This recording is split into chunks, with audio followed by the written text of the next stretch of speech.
Hey guys, Dave Norona. We are, you know how you can tell we're boating? Because of my hair.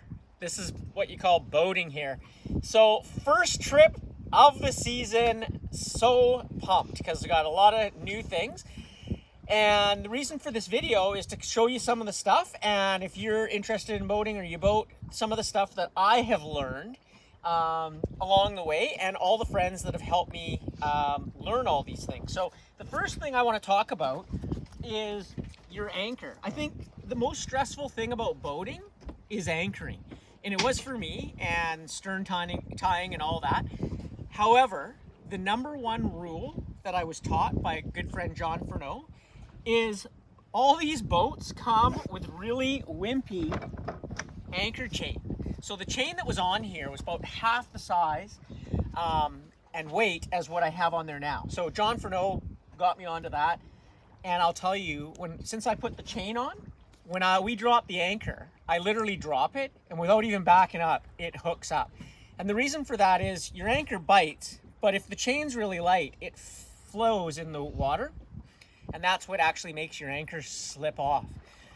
You want heavy chain so that it holds your anchor down in place, and you'll never come unhooked. Never say never, I guess, but man, last year after 5 weeks and 2 weeks in the Gulf Islands, we never slipped anchor, and it's just so easy to do. So that's an upgrade that I encourage for everything, because like what most boats are the same, they just give you a cheap light anchor chain.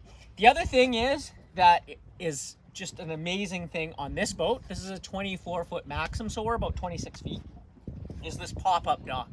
So this is from the Canadian Board Company. It's 8 by 8 by 7. They're around $1,000. You use the code Dave Norona if you want one of these, and it'll give you 10% off, so it saves you quite a bit of money. And it takes about 15 minutes to pump up, or 15 minutes with the electric pump, but you're not doing any work. And we use this to tie out to the back, so it instantly gives us 8 feet more room for paddle boards and e-foils and just lounging. I also do the dishes back here because in this boat, the kitchen's quite small and you're downstairs, so it's way better to be outside. And as you can see, we just roll it up. It's 5 minutes to roll it up on the front of the boat.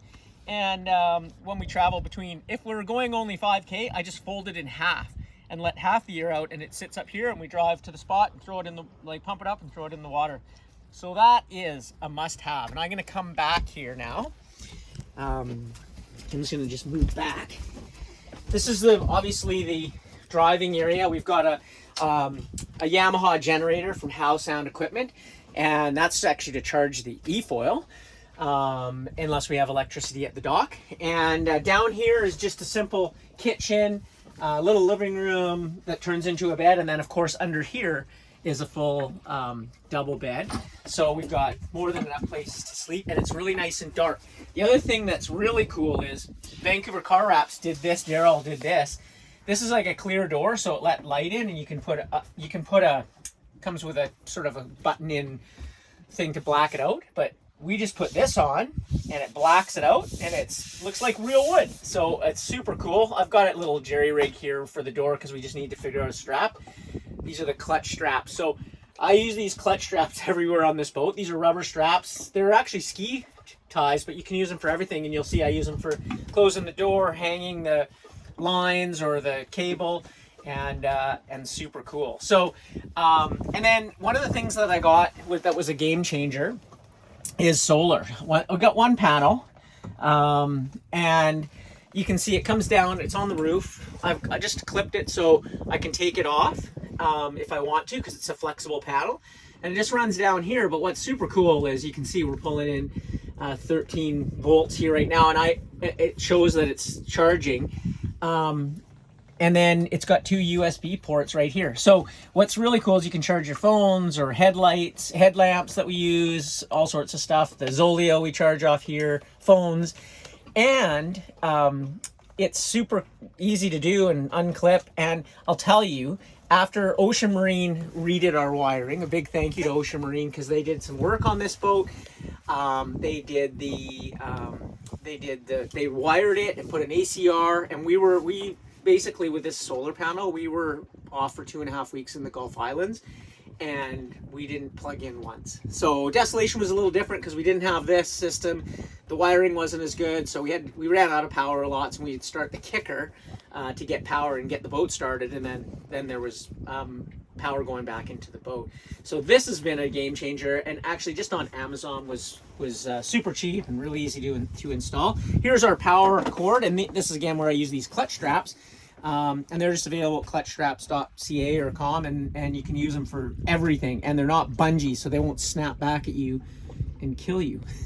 And then I'll come down here, and then just so you can see. So right here, back here is our kicker. Thanks to Househound Marine, they ordered this thing for me. It's a 9.9 Pro kicker.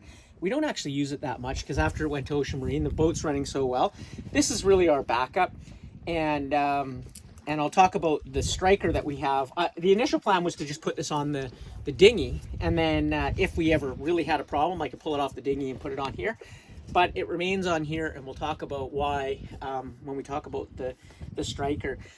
One of the most recent things I got, and thanks to Colin, is this fin. So this is a foil fin that we have on the back of the motor, and it makes a huge difference. So this boat, when we were towing the Sea-Doo, we didn't have it far enough back, so we couldn't go right at planing speed. And I put this on, and it planes now probably, I would say, 8 or more kilometers an hour sooner, and it's wicked. So with the new striker, we were just towing that, and it just planes super easy. Like we came out here and we were doing 14, 15 knots, and fast enough for you. We're just cruising today. We're doing a week out in Howe Sound and just testing all the things that we have. The barbecue is right here. This is where we keep some of our storage, just where we're traveling. We've got a table. Barbecue sits up here when we get there. We got a stand-up paddle, some of the cleaning stuff. And then I got this rack off of eBay. Again, this is, when they design boats, they still don't design them in the right way. Now you have lots of toys, or we do. So we have the stand. I got this rack, I installed it, and now I can put the stand up, can put foils, got a knee foil here. We're gonna bring a little kayak for a daughter, can go up here, but it's out of the way, and then the solar panel goes on top. So we have way more room when you can put stuff up high, and that's super, super cool. And that's a little bit about the inside. I wanna say thank you to Donna also. She just redid our side windows. And as you can see, they look like real windows. She did an amazing job, and she's local in Squamish, so you can have her do your windows. You can always send me a message, and I'll get you in touch with all these people, because this is what the boating community is like. There's just so many great people, so many great shops, and I love supporting them, and it just makes the whole experience better. Now, you'll see this big switch, and I did a video on the Striker inflatable. So the reason why I got this is we're a growing family now. We have 4 of us because we have a dog, and this allows us, this is our tender, it's almost as big as our regular boat, but the great thing about these inflatables is they're super light. This boat weighs 200 pounds. It's about 60 pounds for the floor, and then 100 pounds for the motor. So it's super light. We towed it out here. You don't even feel it on the boat, but you can see all the space, and they've just done an awesome job with these Strikers, because they've got Scotty clip-ins for cup holders and rod holders and prawn pullers, and you can get downriggers for them, and it just makes it's like an adventure boat in itself. So once we park this or anchor or we're at a dock, we take that and we can go into all these bays, and we can pull it up on shore. It also has wheels if we want to pull it up on shore further, and it just sips gas. I got a 20 horsepower Mercury on it. Just is awesome, and it tows. So you can see in the back, instead of having the foils up here, I just put the foil. I got a couple of Stinger foil boards in there, and it foils and pulls super easy, and it just makes it fun, which is why we're doing this whole thing. So we're out here, I don't know, for 5 to 7 days, and just gonna check out Howe Sound. It's a beautiful area. We already feel like we're way up north, and there's just places to anchor, places to stay. There's restaurants to hit if you want. But really, we're gonna stay on our boat and adventure around and check out the stuff. So that's a little bit about the setup for this year, and we'll keep you posted. We're gonna do another big trip, and yeah, the whole point is if you're interested in boating, We have 22,000 kilometers of coastline in BC. 22,000 kilometers, okay?